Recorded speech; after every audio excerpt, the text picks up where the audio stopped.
Everybody experiences what I'm about to talk about. Everybody has some form of it. It could be in a relationship, a loving relationship. It could be job relationship. It could just be anything, man. So let's talk about it. Life is too short to be waiting on somebody to act right.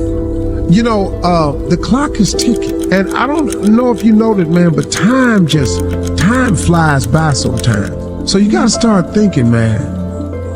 Life is too short to be waiting on somebody to act right.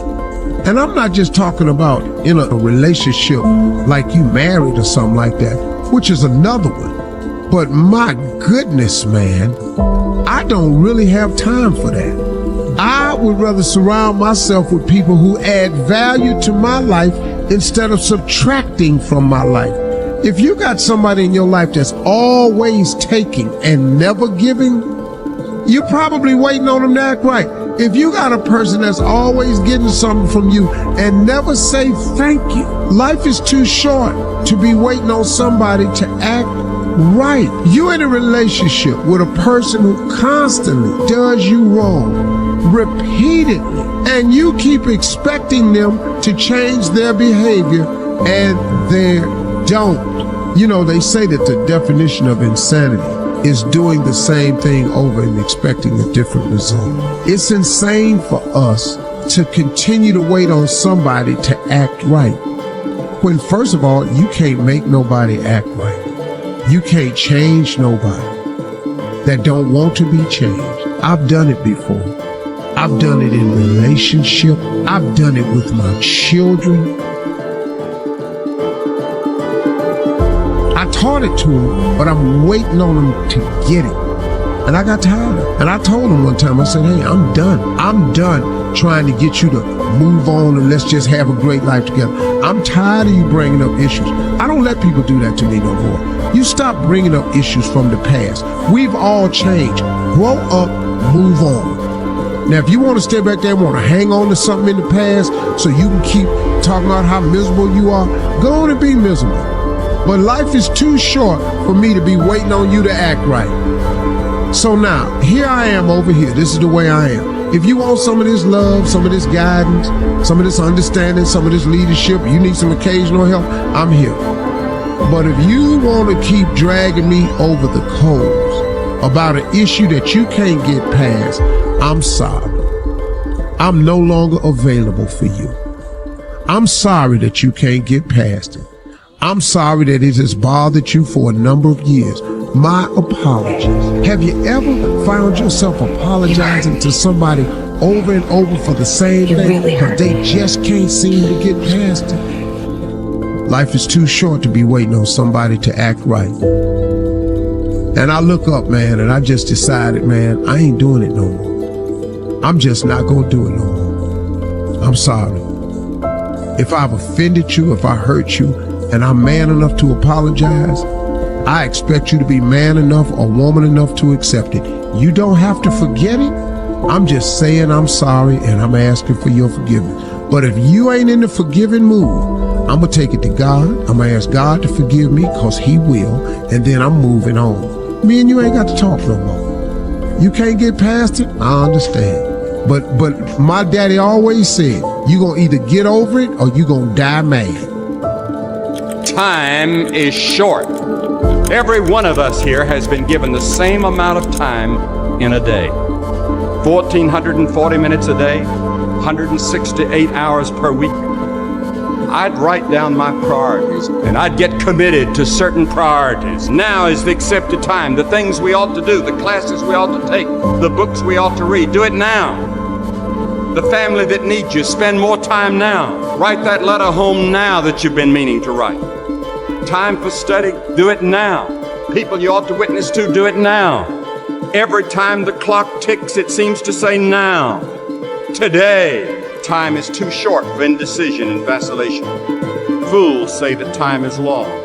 Every morning we have 86,400 seconds to spend and to invest. And each day the bank named time opens a new account for you and for me. It allows no balances and no overdrafts. If you fail to use the day's deposits, the loss is yours.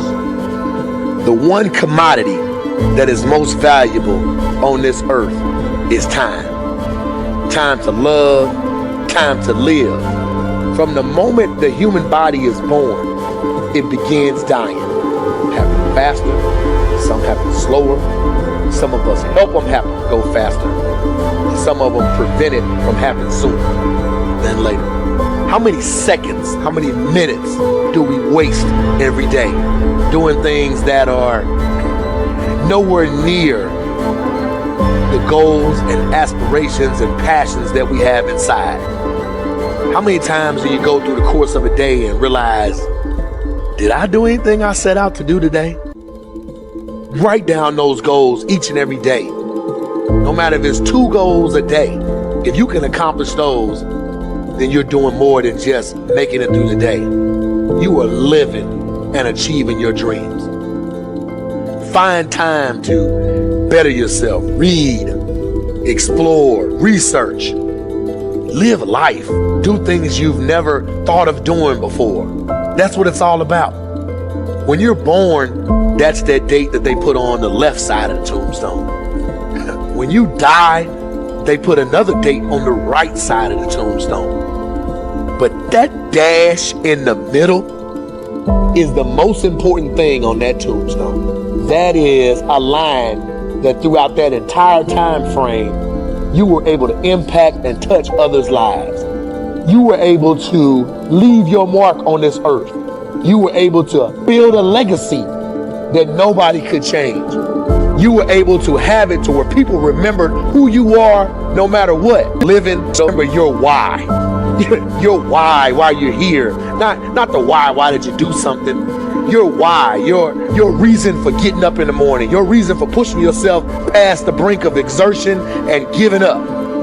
Your reason for moving on and getting things done in life. That dash in the middle, that's the thing that pushes you. How do you rate yourself on a scale of 1 to 10 in terms of your physical appearance, in terms of your health? Do you take care of yourself? Are you allowing yourself to get overweight and out of shape? Are you conscious of your health? Are you watching the food that you take into your body? Do you make a deliberate effort to exercise? You know, it was George Burns, he said, we cannot help getting older, but we don't have to get old. And many of us get old before our time because we don't take time to take care of ourselves. Your environment is a very good indicator. On a scale of 1 to 10, is it what you want it to be? Do you find it desirable? Are you satisfied? The job or career that you're involved in. Someone said that 85% of the American public are unhappy with their jobs. Are you spending 8 hours a day just doing time? Your relationships. What kind of impact is it having on your life? Is it nourishing or is it a toxic relationship? Does it drain you or does it build you up? Ask yourself that. How motivated are you to do something about it? Your contribution, your actions. What are you giving? Many people will leave the universe without a trace. No one will know they were here. And in fact, under their name, we could put under there, not used up. Will anybody know that you came this way? What contribution are you giving? What will you leave? What will be different because you came this way?